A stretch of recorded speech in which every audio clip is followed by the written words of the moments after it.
ito ang magandang explanation regarding dun sa utang ni Duterte at nakapasok dun sa utang ni BBM. Ito ang magandang explanation. Panoorin nyo. Ang gandang pagka-explain talaga. Kaya yan. Yan, panoorin nyo.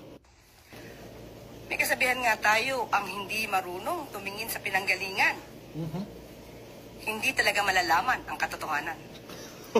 Okay, ang tandaan po natin, ang utang na 16 trillion ay kabuuang utang ng gobyerno simula pa noong mga nakaraang administrasyon. Correct. At tatandaan din po natin ng ang administrasyon ni dating Pangulong Duterte ang naitalang may pinakamataas na naging utang na umabot ng 12.79 trillion as of June 2022.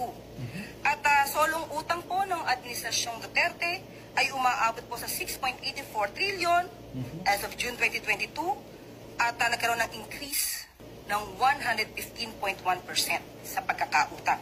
Mga calls, katawanan dyan si Auntie Claire ba, no? Nagmugna na po siya sarili niyang quote. Ano pa siya? Ang hindi marunong lumingon sa pinanggalingan ay hindi makakaalam ng katotohanan.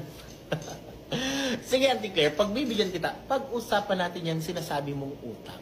At alamin natin ano nga ba yung pinagkaiba ng utang ng Administrasyong Duterte sa Administrasyong Marcos. Tingnan natin. Let's make this simple.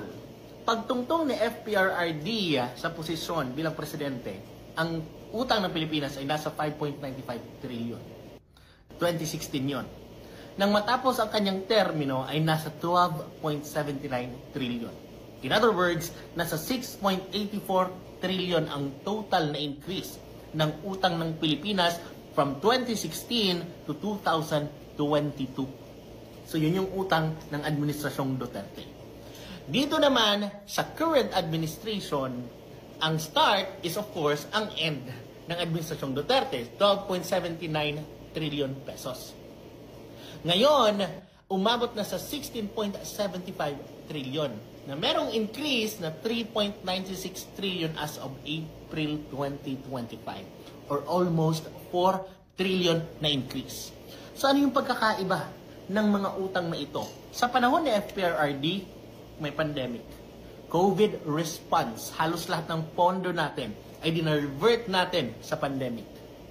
But kahit merong pandemic, napaka-visible at nakikita at nararamdaman ng Pilipino ang build projects. No? At iba pang programa ng Administrasyong Duterte na makikita mo, makikita ng mata mo at mararamdaman mo kahit ng mga normal na mga mamamayan. This 6.84 trillion is a debt that's been felt by the people. Di ba? Ngayon ang tanong, 6.84 trillion is the whole term, ha?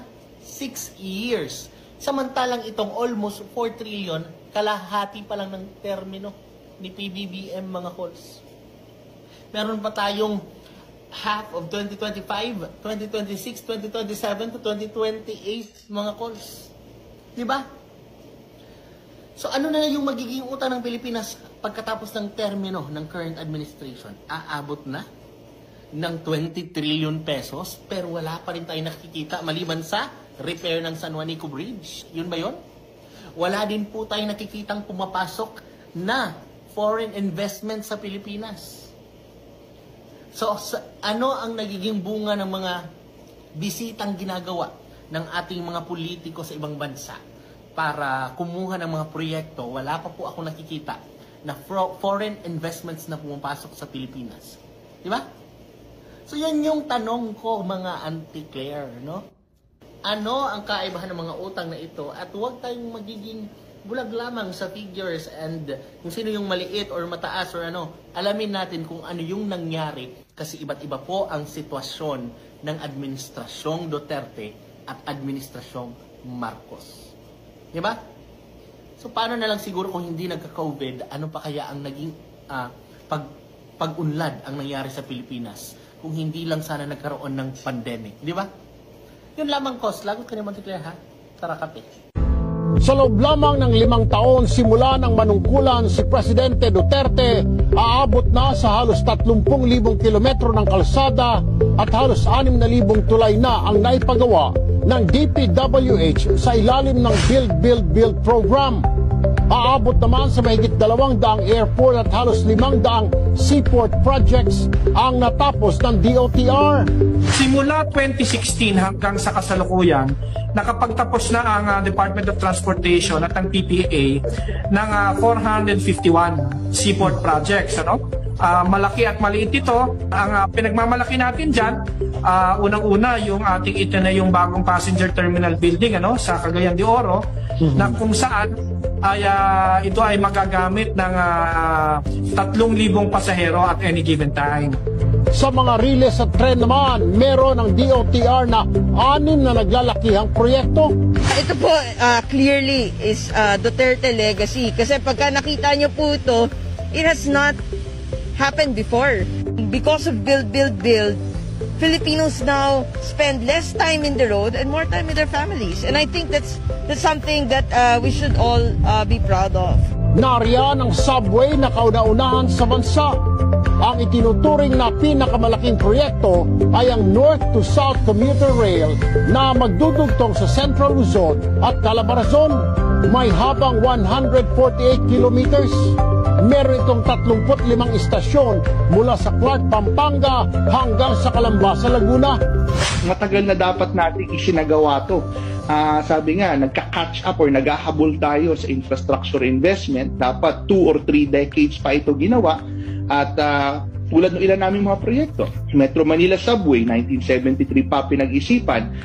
Itong PNR Clark natin, 1993 pa dapat. Itong Common Station natin, 2007 pa. LRT1 Cavite Extension, 2000. MRT7, 2001. So kung titignan mo, talagang it's high time at talagang kailangan na ng mga tao natin. Tuloy-tuloy din daw ang rehabilitasyon sa mga tren.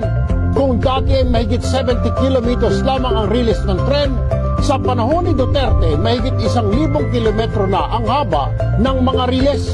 Mula rin sa 61 train stations noong 2016, ngayon ay meron ng 168 na istasyon ng tren. Ang isa sa mahalagang nagawa ng administrasyon ito ay yung masigurado na may pondo na. May pondo na ang lahat ng mga proyekto natin sa riles. Nagtapos tayo ng 2020, so as of December 2020 ay meron tayong 1.7 trillion